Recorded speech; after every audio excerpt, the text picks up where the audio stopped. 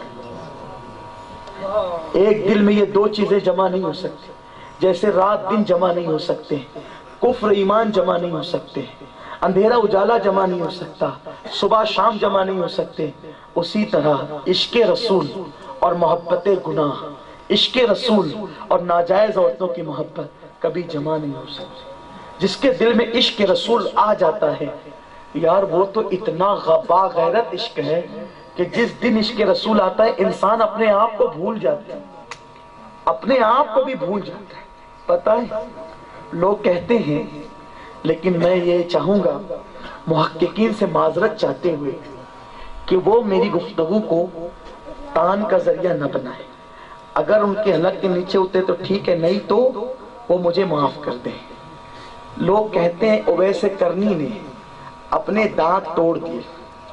بہت سارے محققین کہتے ہیں دانت توڑنا ناجائز ہے، اس لیے ایسا نہیں کیا۔ یہ محققین کی بات ہے، ہم لوگ محقق لوگ نہیں، ہم لوگ صوفی لوگ ہیں اور صوفیہ سے تعلق رکھتے ہیں، اس لیے ہم اپنے رنگ سے بات کرتے ہیں۔ دیکھو، ناجائز دانت توڑنا اس کے لیے ہے جس کی عقل سلامت ہو۔ جو جذب کی حالت میں دانت توڑے اس پر شریعت کوئی حکم ہی نہیں لگا، کیونکہ انسان جب جذب میں چلا جاتا ہے کیفیت میں، اور یہ بات میں اپنی طرف سے نہیں کہہ رہا ہوں، ایسا نہیں کہ صوفی بول کر کے کچھ بھی بولوں، ایسا نہیں۔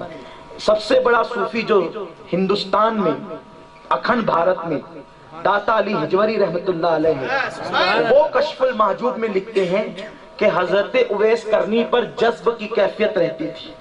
جذب کی کیفیت کیا ہے؟ اویس عشق رسول میں اپنے آپ کو بھول گئے تھے، تو جب سنے کہ حضور کے دندان شہید ہو گئے تھے تو وہ اپنے آپ کو چونکہ بھول چکے تھے تو اپنے دانت توڑ دیے۔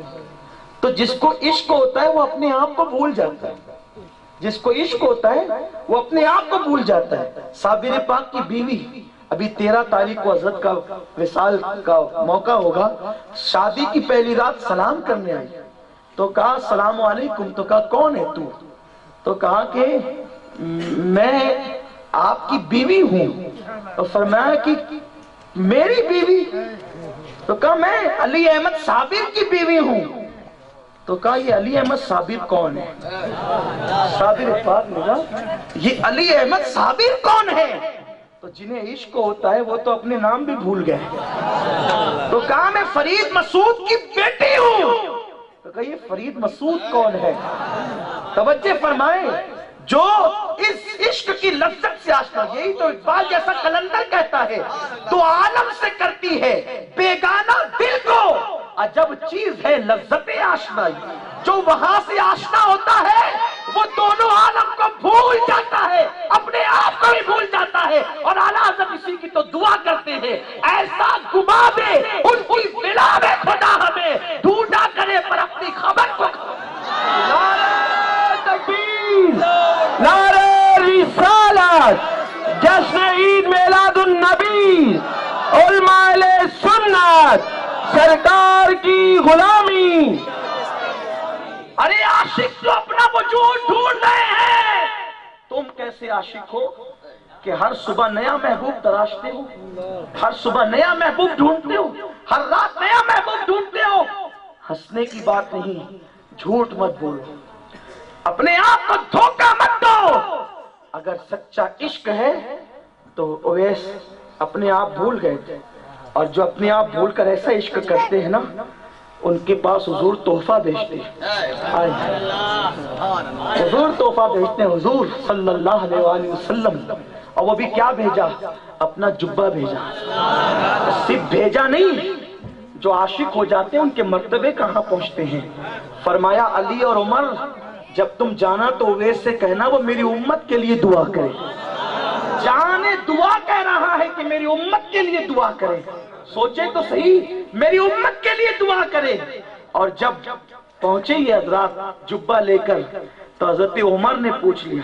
مولائے کائنات تو چپ تھے اس لیے کہ جانتے تھے کہ اس کی کیفیت کیا ہے.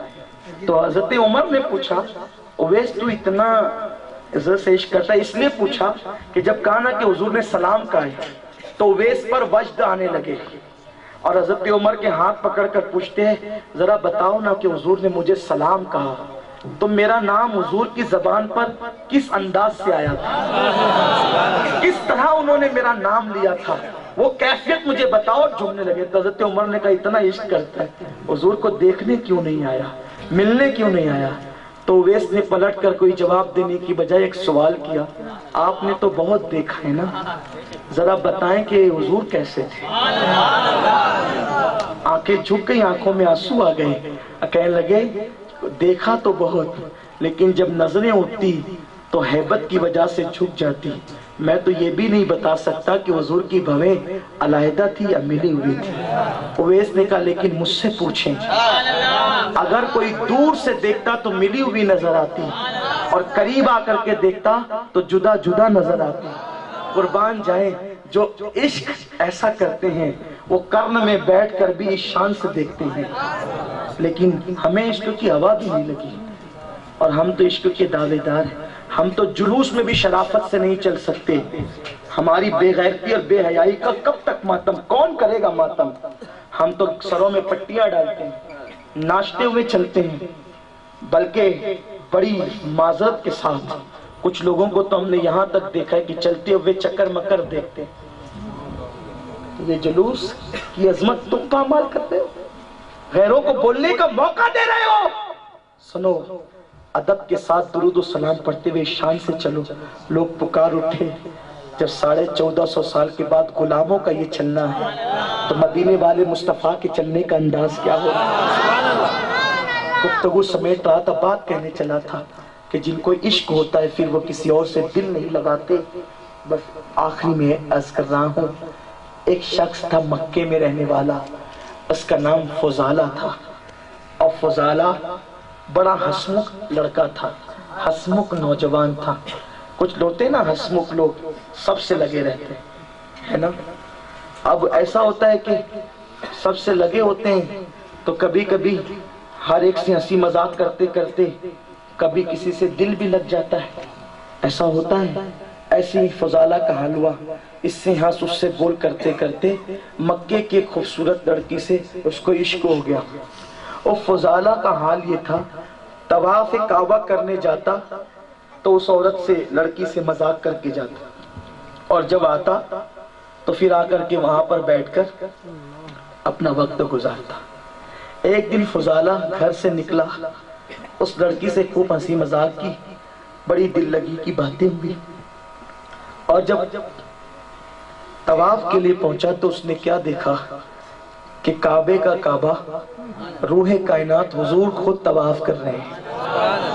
اس نے سوچا اس سے اچھا موقع کیا ہوگا محمد عربی کو قتل کرنے کا. اللہ اکبر. اس نے کھنجر لیا اور کھنجر لے کر اپنے عبا میں چھپا لیا اور حضور کے ساتھ ساتھ طواف کرنے لگا. تھا تو کافر لیکن اس کے نصیب کیا کھلے تھے کہ کعبے کے گرد کعبے کے ساتھ گھوم رہا تھا. جو حضور کے ساتھ کعبے کا طواف کرے پھر وہ محروم کیسے رہے. سرکار نے دیکھ کر مسکرایا. اب فضالہ کیا سوچ رہا ہے؟ توجہ کریں، جس کو دیوار کے پیچھے کی خبر نہ ہو وہ کبھی اسلام کی خدمت بھی نہیں کر سکتا. سرکار نے فضالہ کیا سوچ رہا ہے؟ فضالہ نے کہا کچھ نہیں، سوچا کہ شریفوں کے ساتھ طواف کرنا اچھی بات ہے، اس لیے آپ سے زیادہ شریف کون ہے، آپ کے ساتھ آج طواف کر رہے ہیں. اس کا مطلب مکے کے کافروں کو بھی اس بات کا اعتراف تھا کہ جانے شرافت مکے میں اگر کوئی ہے تو وہ آمنہ کا لال. اچھی بات ہے شریفوں کے ساتھ، تو آپ کے ساتھ طواف کر رہے ہیں. فرمایا اچھا طواف کرتے ہوئے بھی جھوٹ بولتے ہو؟ کہا نہیں تو یہی سوچ رہے نا کہ میں نے خنجر عبا میں چھپا رکھا ہے، اس سے اچھا موقع کب ہو سکتا ہے محمد کو قتل کرنے کا. قتل کرنے آیا، جھوٹ بولتا ہے. اور دست مصطفیٰ اٹھا. کون سا دست؟ کون سے ہاتھ؟ جو اگر اٹھا کر کنکری مار دے تو قرآن کہتا ہے وما رمیتا اذ رمیتا ولکن اللہ رما. قربان جائیں، بلکہ وہ ہاتھ نہیں، وہ ید اللہ ہے، وہ ید اللہ ہے. ہاتھ جس سمت اٹھا غنی کر دیا، موج بحر سماحت پہ لاکھوں سلام. ہاتھ اٹھا اور سینے پہ مارا. ہم کسی کے سینے پہ مارے جھگڑا بڑھ جاتا ہے، اور ان کا ہاتھ کسی کے سینے پہ پڑے تو دل سے کینہ نکل جاتا ہے. لوگ کہتے ہیں ہم بھی حضور کی طرح ہیں، ان کے بھی 5 انگلیاں تھی ہماری بھی، لیکن ان کی انگلیوں سے پانی کے چشمے نکلتے نہیں دیکھا، ان کے ہاتھ کا کرشمہ نہیں دیکھا کہ سینے پہ ہاتھ مارا تو قدورت ہے. ارے تیری تقریر سن سن کر کے تیرا لوگوں کے دماغ پک گئے، لوگوں کی زندگی نہ بدلی. تقریریں کرتے کرتے لوگوں کے گلے بیٹھ گئے، آواز ختم ہو گئی، اٹیک آ گئے، لوگ مر گئے، ہے نا؟ لیکن کوئی نہ بدلا. اور حضور کی شان کے ہاتھ مارے انسان بدل. کوئی تقریر کی حاجت نہیں، ہاتھ مارا. فضالہ نے کہا حضور کلمہ پڑھائیں، مسلمان کریں. حضور نے کلمہ پڑھایا، مسلمان ہوئے. پھر طواف کرنے لگے. طواف کرنے کے بعد فضالہ واپس گئے تو کافی دیر ہو چکی تھی. وہ لڑکی دروازے پہ کھڑے انتظار کر رہی تھی.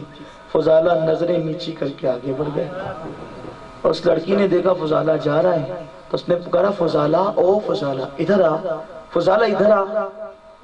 آپ نے گردن نیچی کی اور کہا کہ نہیں آتا، نہیں آتا. فضالہ کیوں؟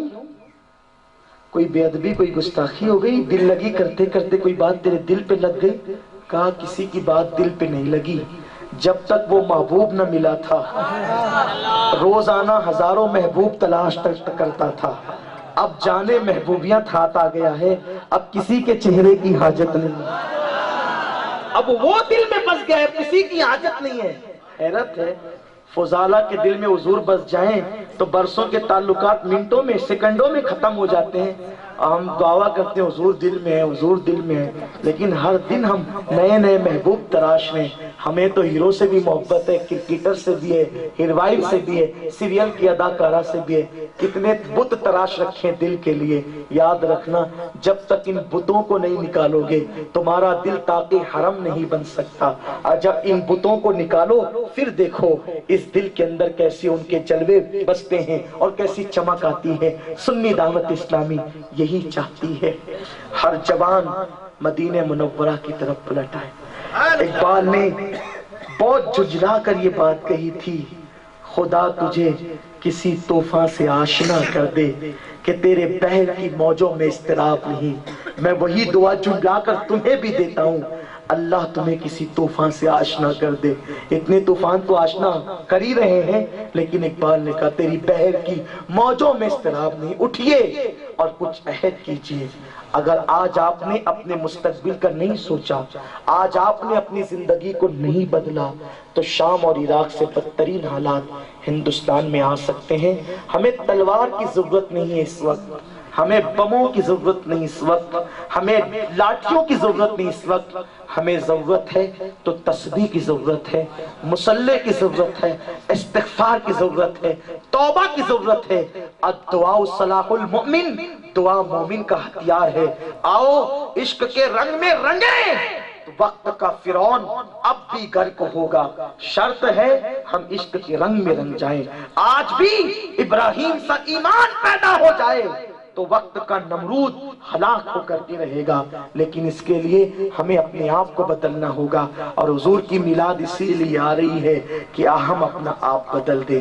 اور وہ حضرات، یہ تو آپ سے بات ہوئی، وہ حضرات جو میلاد منانے سے منع کرتے ہیں، ان سے کہتا ہوں خدا کے لیے تم کو نہیں منانا تم نہ مناؤ. ہم تمہیں دعوت دینے نہیں آتے، لیکن ہماری قوم جو مناتی ہے ان کو منانے دو. آپ فتوے نہ دیں، ہمیں معلوم ہے اسلام کیا ہے اور کفر کیا ہے. ہاں کچھ لوگ کنفیوز کرتے ہیں. حضور کی ولادت تو 2 ربیع الاول کو بھی ہے تاریخ میں، 9 کو بھی ہے، 12 کو بھی ہے. کب منائے کب منائے؟ کون سا ایسا مسئلہ جس میں اختلاف نہیں؟ کوئی ایسا مسئلہ ہے جس میں اختلاف نہیں ہے؟ جب مسئلے میں اختلاف ہوتا ہے تو عمل اس پر ہوتا ہے جس پر زیادہ لوگ متفق ہوتے ہیں. لوگ اعلیٰ حضرت پہ اتنا ظلم کرتے ہیں. دیکھو اعلیٰ حضرت نے 8 لکھا 8 لکھا 8 لکھا 8 لکھا، حالانکہ نیچے کی عبارتیں سب چرا گئے. اعلیٰ حضرت نے 8 نہیں لکھا، فرمایا کہ بعض نے 2 لکھا ہے، بعض نے 8 کا، یہ ہے. لیکن پھر فرماتے ہیں جس پر زیادہ لوگ امت کی اکثریت متفق ہے وہ ربیع الاول کی 12 تاریخ. اور لوگ کہتے ہیں دیکھو دیکھو دیکھو یہ سنی کتنا پاگل ہو گیا، 12 ربیع الاول کو عائشہ کا سہاگ اجڑ گیا، فاطمہ الزہرا یتیم ہو گئی، اور یہ لوگ جلوس نکال رہے ہیں، خوشیاں منا رہے ہیں. ان سے بڑا گستاخ کون ہوگا؟ ہم نے کہا سبحان اللہ، کس قدر آپ دور کی کوڑی لائے. لیکن سنی اتنا بیوقوف تو نہیں ہے کہ آپ کے اس جال میں پھنس جائے. پہلی بات یہ کہنا عائشہ کا سہاگ اجڑا یہ حضور کی بے ادبی ہے. سہاگ اس کا اجڑتا ہے جس کا شوہر مر جاتا ہے. اگر عائشہ کا سہاگ اجڑا تو عائشہ کو زوجۃ النبی کیوں کہتے ہیں؟ نبی کی زوجہ کیوں کہتے ہیں؟ بیوہ کیوں نہیں کہتے؟ نبی کی کسی بیوی کو بیوہ نہیں کہہ سکتے کیونکہ ان کا سہاگ موجود ہے. اور جو بیوہ ہو جائے وہ دوسرے سے نکاح کر سکتی ہے، لیکن نبی کی بیویاں کسی دوسرے سے نکاح قیامت تک نہیں کر سکتی. کیوں نہیں کر سکتی؟ جس کا سہاگ سلامت ہے اب اس کا دوسرا نکاح نہیں ہو سکتا.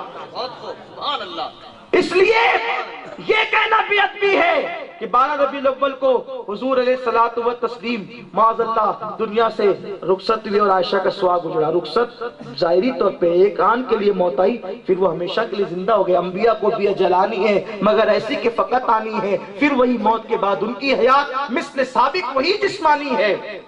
اس کی بیوی سے جائز ہے نکاح، اس کا ترکہ بٹے جو فانی ہے.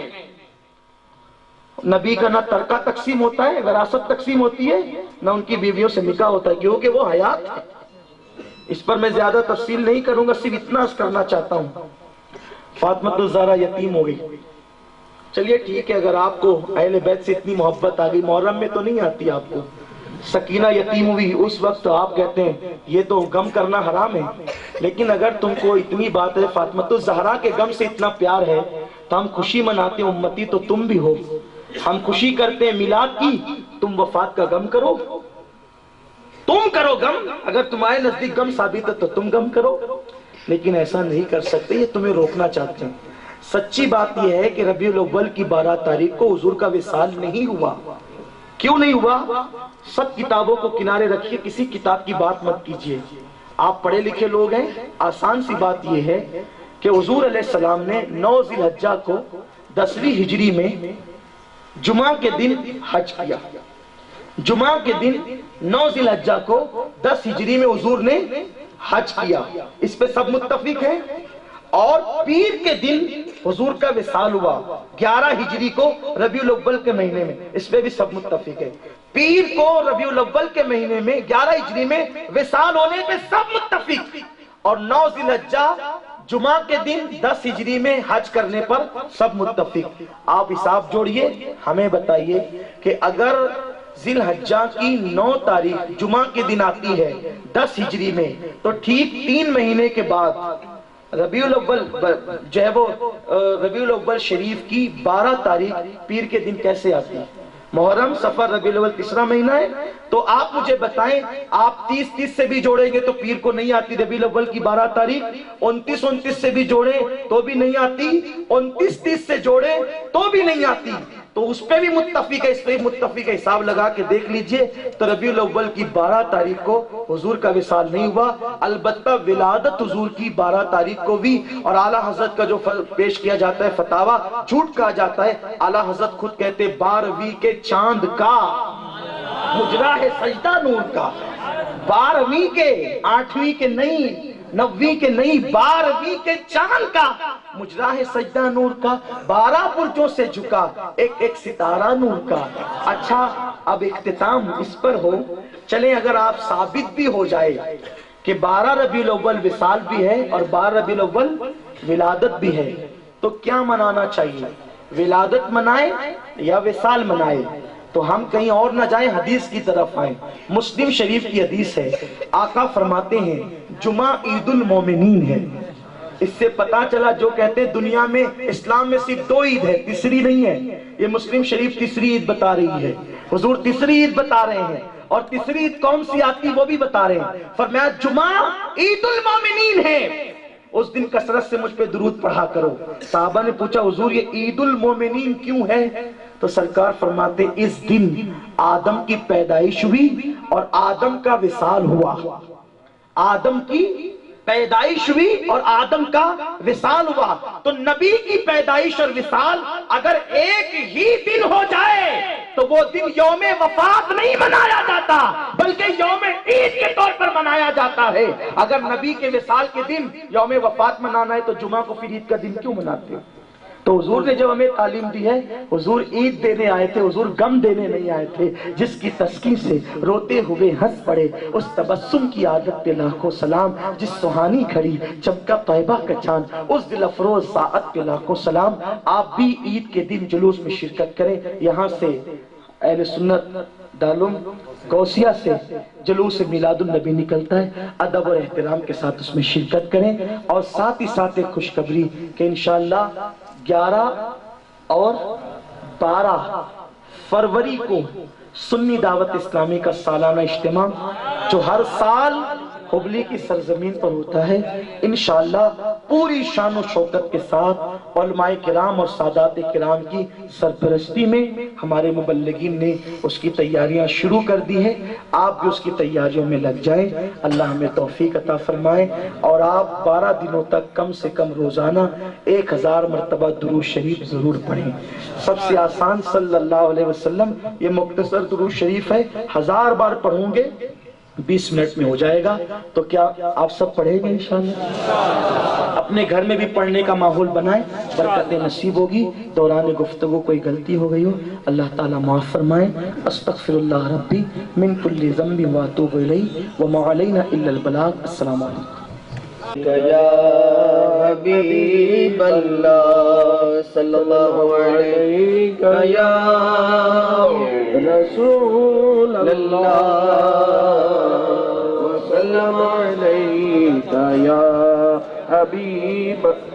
اے شہنشاہ مدینہ صلاۃ و سلام زینت عرش معلا صلاۃ و سلام. اے شہنشاہ صلاۃ و سلام زینت عرش معلا صلاۃ روشنی میں آنے جن کے دیکھے ملک شاہ واہ واہ کیا چاند نکلا صلاۃ و سلام. اے شہنشاہ مدینہ صلاۃ و سلام زینت عرش معلا صلاۃ و جب فرشتے قبر میں جلوہ دکھائے آپ کا ہو زباں پر پیارے آقا صلاۃ و سلام. اے شہنشاہ مدینہ صلاۃ و سلام زینت عرش معلا صلاۃ و سلام. مومنوں پڑھتے رہو تم اپنے آقا پر درود کیوں نہ ہو پھر ورد اپنا صلاۃ و سلام. اے شہنشاہ مدینہ صلاۃ و سلام زینت عرش معلا سلام. سر جھکا کر عشق رسول اللہ ہمیں کہہ رہا تھا ہر ستارہ صلاۃ و سلام. اے شہنشاہ مدینہ صلاۃ و سلام زینت عرش معلا صلاۃ و میں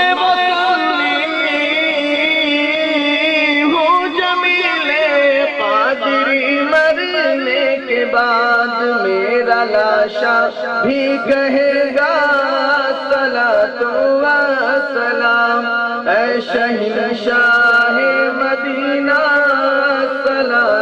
والسلام زینت عرش الصلاة یا نبی سلام علیکہ یا رسول سلام علیکہ یا حبیب